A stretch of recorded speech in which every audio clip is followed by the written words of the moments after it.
सुरुवातीला आपण पाहणार आहोत लक्षवेधी अशा 3 महत्त्वाच्या बातम्या।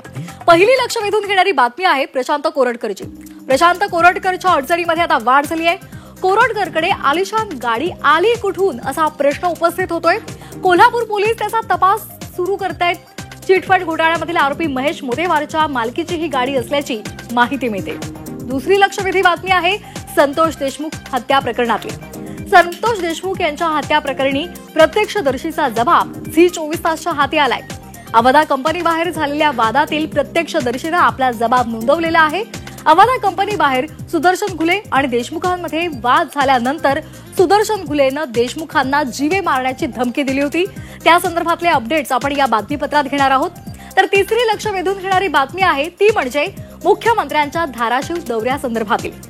या दौऱ्यादरम्यान ते महाराष्ट्राची कुलस्वामिनी आई तुळजाभवानीचं दर्शन घेणार आहेत। बहुचर्चित तुळजाभवानी मंदिर विकास आराखड्यासंदर्भातली सुद्धा आज घोषणा होण्याची शक्यता आहे।